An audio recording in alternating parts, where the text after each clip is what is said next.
everyone, welcome back. Icon here. Thanks for checking out another episode of Esports Analysis. Today we are watching the Azhir cave map between, this is the first round matchup, the very first match of the day. This is map 4. You can see at the top middle of your screen that Minnesota leads 2-1, but it is Minnesota versus Paris, so that's what we're tuning into. One thing to note, bottom left hand corner of your screen, there is a mini map that I will draw on basically all the time that I see something that's really important. So to begin with here, just to kind of showcase this, point this out a little bit, I will say that as this rotates back to P2, so P2 is back on this corner of the map, you can see that Minnesota has current spawns. So they are having this spawn, even though nobody's back there right now, they do have that spawn, and you can see that essentially what they're trying to do is they're just trying to wall off these pushes. So whether it's in cave or whether it's in mid-map or the left side flank, you can see that they're basically just putting up walls on all three of the flanks so that they don't end up losing spawns as it rotates back to second hardpoint. Now, one other thing that I'll point out real quick is that if we're looking at the score in the top middle of your screen, Minnesota already has what amounts to be about a 24-point lead.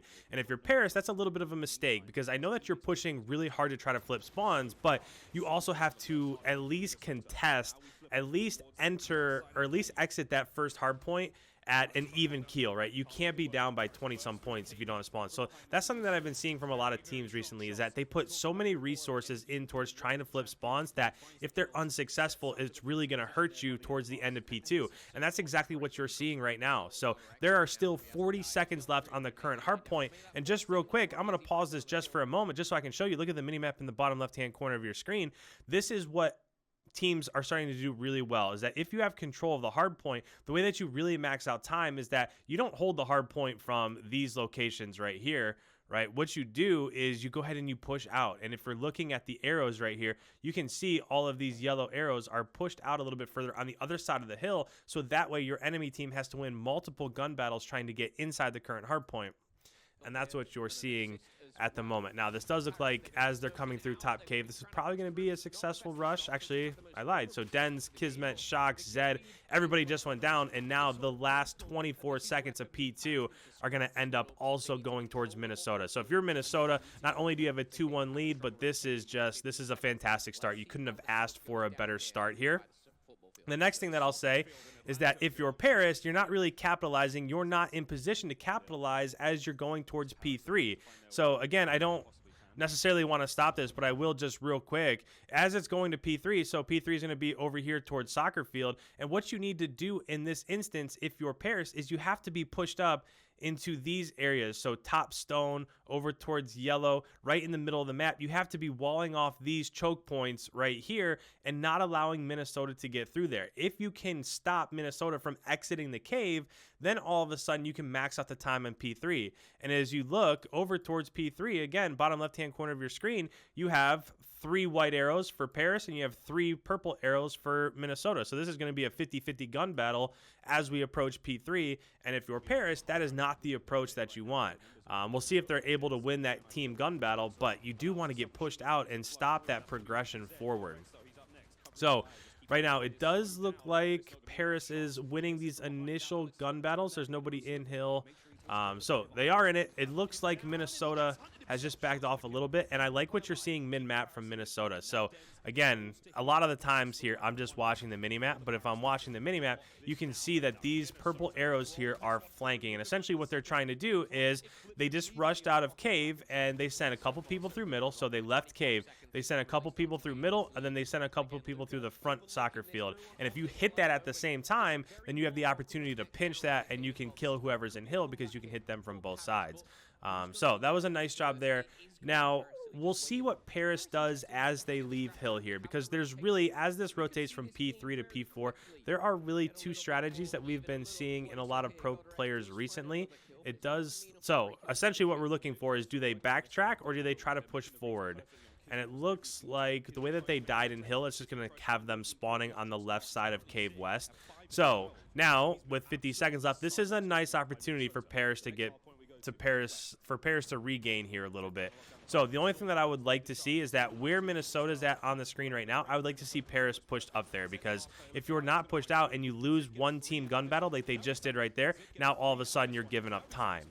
So if you're Paris, what you would want to do if you had control of that is you have to push out a little bit. So while you're watching what's on screen, I'll just kind of draw. Paris had this whole location on the map locked down. And then when it rotated back to P4, they just stood inside the hard point. And what you have to do is you have to push up into cave in these areas. If you can push up into these choke points, even if you lose that gun battle, by the time the enemy pushes forward even a little bit further so that they can then contest P4, you've already spawned and you've already regained and you're already back inside the hill. So that what that does is that requires them to win 2 team gun battles instead of just 1 team gun battle to overtake the hill.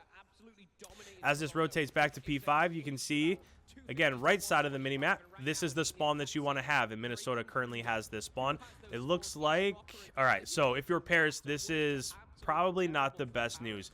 Everybody just spawned on the bottom side of the map, so they're all forced to take that one entry into the hill. It does look like a couple are spreading out. Who is that? Zed looks like he's going mid-map, but that's probably going to be a difficult win for him. Now, what you can see is that Zed is trying to push out these spawns. So as this rotates from P5 to P1 to P2, you really do want to push out and you want to flip these spawns. And this is what I'm looking at right now. So with everything going on inside the hill, when Zed spawned right here, he pushed through mid-map, and then he pushed over towards P2. And essentially what he's trying to do, he just got a kill on Alex, and essentially what they're trying to do is just sneak up into this back area a little bit. If they can sneak there, then whenever Minnesota dies, that's gonna force Minnesota to spawn out.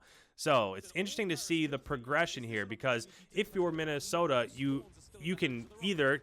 One, you can put this game away, right? If you can hold down these spawns, get the majority of the hill time that's left in P5, and then just kind of contest P1 and then get the majority of time that's left in P2, then you can really put this game away. But if you're Paris, if you're able to just flip here, this is the battle that we're talking about. So Kismet has now pushed up, and he's helping on this left-hand side. He's gotten one. That's his second kill. It looks like there's a person to his left, and he is going to go down. So with that, it does look like Minnesota is going to hold this back spawn.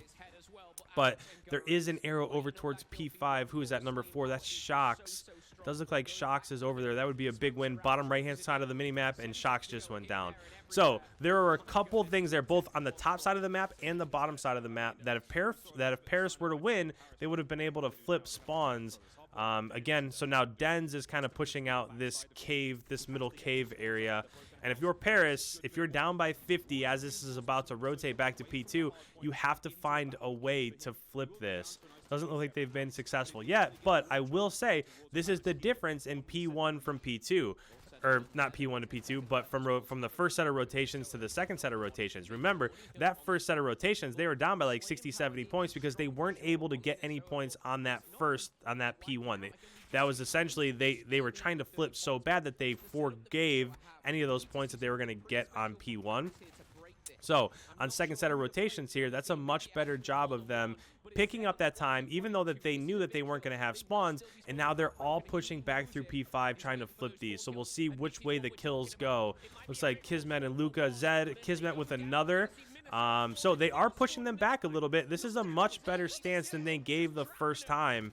You can see in the kill feed that a lot of these kills are going Paris's way. So even if they don't get time here, just the fact that they're not allowing Minnesota to get the time is it's a massive success. So it looks like, as I'm watching the minimap in the bottom left-hand corner, it almost looks like Minnesota's just going to give this up. They sent most of the people over towards P5. They're trying to flank out for the rotations to P3, and that's a big. So I really can't state this enough. That's a big stand from Paris, because if they don't end up pushing back against that P2 hardpoint right there, then they're probably going to be down by like 80 or 90 points right now, and I would say that the map would probably be over. But it didn't go that way. They were able to push in. They were able to get kills. They were even able to get some time inside that P2 hill. So that's a phenomenal job. And then the first time that we went through these rotations, this is what I was missing from that first set of rotations. So I know that a couple kills have gone Minnesota's way, but you can see, just as I pause this for just a moment, you can see that a lot of those kills are taking place in here. And there was also a kill that just took place out a little bit further. So essentially what happened is that even though they lost that team gun battle, essentially what that did is that forced Minnesota. Now they're going to have to win a second team gun battle in order to able to overtake this current hard point.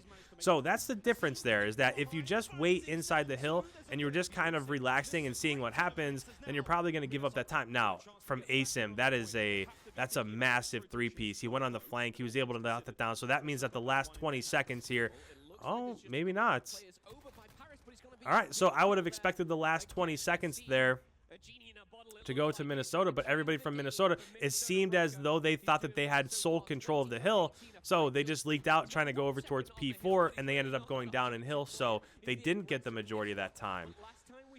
One thing to think about as we rotate back to P4 is that who's going to rotate early and who's going to get spawns for P5. So most of the time P4 is pretty contested, and right now I'm watching the battle that's happening right on the minimap right in the middle of your screen. So it looked like right there Luca just went down mid-map. So again, if we pause this just for a second, this is the major battle that just happened.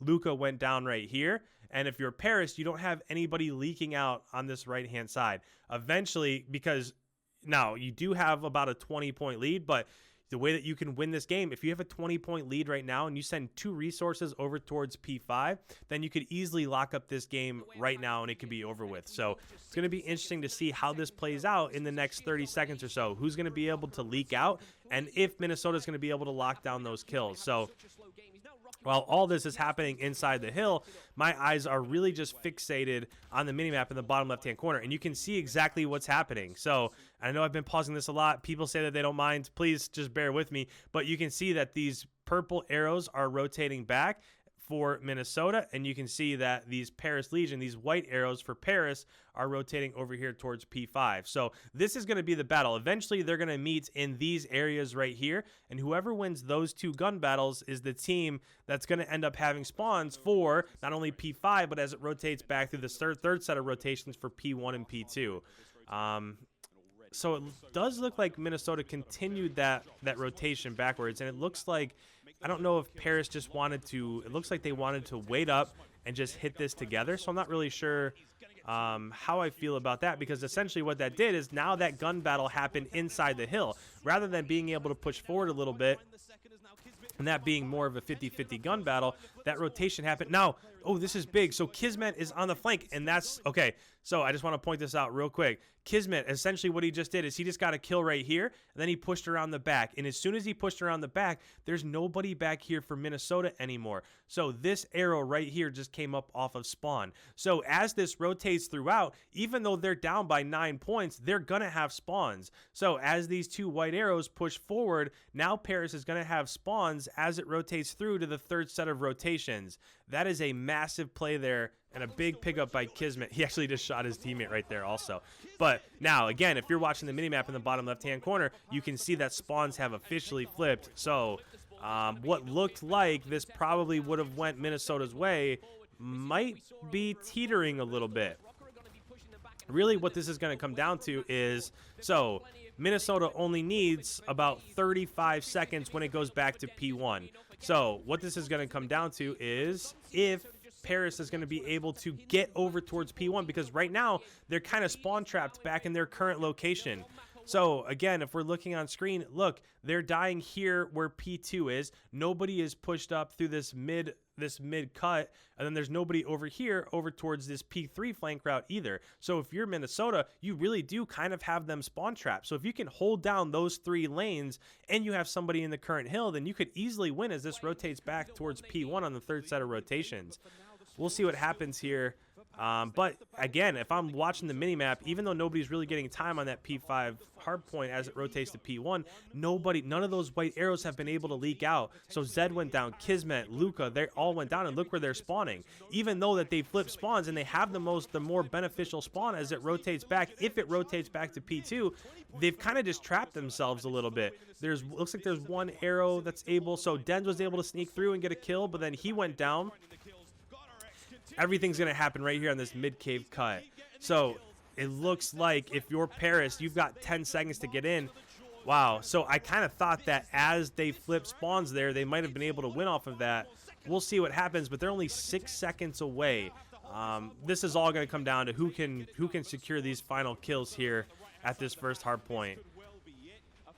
They need 5 seconds. It does look like they're being pinched from both sides. There's one more challenge. That person goes down, and Minnesota is going to win. Wow. So I was a little shocked by that. As that rotated through on the third set of rotations, I thought once Paris flipped, that might be all that it took. But, man, what a job from Minnesota of setting up in those cuts and then just kind of trapping Paris back in that spawn. Wow. I picked Paris to win this just off of what they were able to do in London. So Minnesota coming out strong. We'll see if they're going to be able to make it out of that group or not.